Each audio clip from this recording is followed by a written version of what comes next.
The balance of love for your work and love in your life is an interesting thing. வணக்கம் மக்களே, welcome back to my channel. இன்னைக்கு நம்ம வீடியோல ஒரு strange but interesting topic தான் பார்க்க போறோம். Is it possible to clear CA in spite of being in relationship? So first எதுக்கு இந்த டாபிக் அப்படின்னா, some days back I got a comment. So ரிலேஷன்ஷிப்ல இருந்துட்டு நம்மளால CA படிக்க முடியுமா? Is it possible to manage both? அப்படிங்கிற கமெண்ட்டை அட்ரஸ் பண்றதுக்கு தான் இந்த video. So guys, if you are single, I wouldn't recommend you continue watching this video because I don't want to waste your time. Love பண்றது கரெக்டா இல்லையா, இந்த age கரெக்டா இல்லையா, what is the right age to get committed, அந்த மாதிரி complicated கொஸ்டினுக்குலாம் நம்ம போறது இல்லை. I just wanted to address one thing. If you guys are committed and doing CA, இது ரெண்டையும் நம்ம மேனேஜ் பண்ண முடியுமா இல்லையா அப்படிங்கறத இந்த வீடியோல பார்க்க போறோம். ஃபர்ஸ்ட் ரிலேஷன்ஷிப்னா என்ன?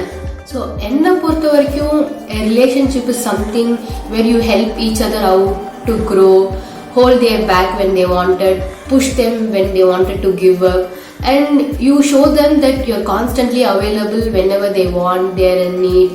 So love is something that's very unconditional in spite of anything. வாழ்க்கையில் என்ன நடந்தாலும் எவ்வளோ கஷ்டம் வந்தாலும் you love. It's because it's unconditional. Actually ரிலேஷன்ஷிப்னா எல்லாமே ரிலேஷன்ஷிப் தான். அப்பா அம்மா, சிப்ளிங்ஸ், ஃப்ரெண்ட்ஸ், ஆல் ரிலேட்டிவ்ஸ். நம்ம ஒரு சிஏ படிக்கிறோம் அப்படிங்கறதுனால நம்ம பேரண்ட்ஸ் கிட்டயோ, சிப்ளிங்ஸ் கிட்டயோ, ஃப்ரெண்ட்ஸ் கிட்டயோ டிஸ்டன்ஸ் மெயின்டைன் பண்ணணும் அப்படின்னு சொல்லிட்டு இல்ல அது இருந்தா நம்மளால சிஏ கம்ப்ளீட் பண்ண முடியுமா அப்படின்னு யோசிச்சது இல்லை.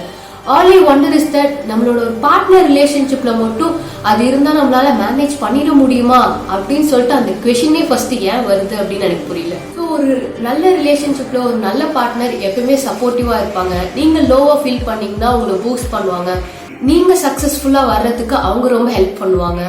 ஸோ இதெல்லாம் உங்க ரிலேஷன்ஷிப்ல நீங்க இல்ல அப்படின்னு ஃபீல் பண்ணீங்கன்னா then you should definitely rethink on continuing that relationship. இப்போ பர்டிகுலர் சிஏ லைஃப் பத்தி பேசணும் அப்படின்னா, நீங்க ஒரு சிஏ ஸ்டூடெண்டா இருந்து உங்களோட பார்ட்னர் சிஏ ஸ்டூடெண்ட் இல்ல குவாலிஃபைடா இருக்காங்க அப்படின்னா, I personally feel that the chaos and problems might be comparatively less.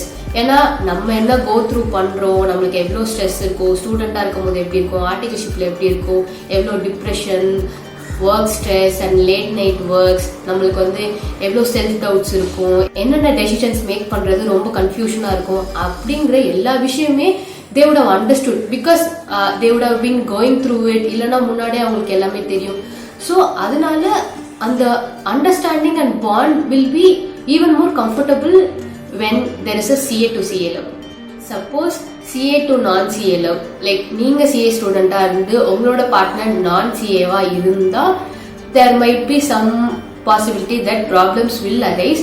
It is just because எல்லாராலையும் எல்லாரோட கெரியர் ஸ்ட்ரகிள்ஸையும் அண்டர்ஸ்டாண்ட் பண்ண முடியாது. ஸோ நம்ம என்ன கோ த்ரூ பண்றோம், நம்மளுக்கு எவ்வளோ ஸ்ட்ரெஸ் இருக்கும், ப்ரெஷர் இருக்கும், அவங்க லைக் ஃப்ரம் தேர் சைட் ஒரு நாள் 24 மணி நேரத்துல பாதி நேரம் படிக்கிறான், மீதி நேரம் தூங்கிடுறான், எனக்குன்னு டைம் ஸ்பெண்ட் பண்ண மாட்டேங்கிறான், அவுட்டிங் போக முடியல, we don't have time together like how we had. அந்த மாதிரிலாம் if they think and they feel and அவங்களால நம்மளோட பொசிஷனை கரெக்டா புரிஞ்சிக்க முடியல அப்படின்னு நீங்க ஃபீல் பண்ணுங்க அப்படின்னா, I would recommend putting a halt to love for 6 months.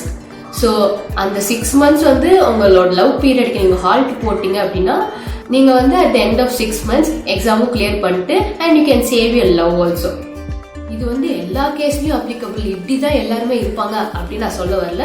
But generally speaking CA to non CA love there might be lot of மிஸ் அண்டர்ஸ்டாண்டிங்ஸ். இல்ல அவங்களால நம்ம கோ த்ரூ பண்ற எல்லாத்தையுமே புரிஞ்சுக்க முடியுமா அப்படிங்கிறது கொஸ்டின் தான். ஸோ புரிஞ்சுக்கிட்டாங்க அப்படின்னா it's well and good, you are blessed to continue. But if he or she doesn't understand, it is a good way to put halt so that you can save your love. இப்போ ஒர்க்கா லைஃபா அப்படின்னு கேட்கும்போது இல்லை எனக்கு ரெண்டுமே வேணும், work life balance முக்கியம் அப்படின்னு சொல்றோம்ல. ஸோ அதே மாதிரி தான் சிஏ அப்படிங்கிறது உங்களோட ப்ரொஃபஷனல் லைஃப் அண்ட் லவ் அப்படிங்கிறது உங்களோட பர்சனல் லைஃப். எப்பயுமே ஒன்றுக்காக இன்னொன்று விட்டு கொடுக்கணும் அப்படிங்கிறது பெட்டர் டெசிஷனே கிடையாது. Only when that love really means a lot to you except for it's a time pass stuff. So ரெண்டுமே சிஏவா இருந்தாலும் சரி, லவ்வா இருந்தாலும் சரி, ஒன்ஸ் ஒன்றை விட்டு கொடுத்துட்டோம், இழந்துட்டோம் அப்படின்னா திரும்ப கிடைக்கிறது ரொம்ப கஷ்டம்.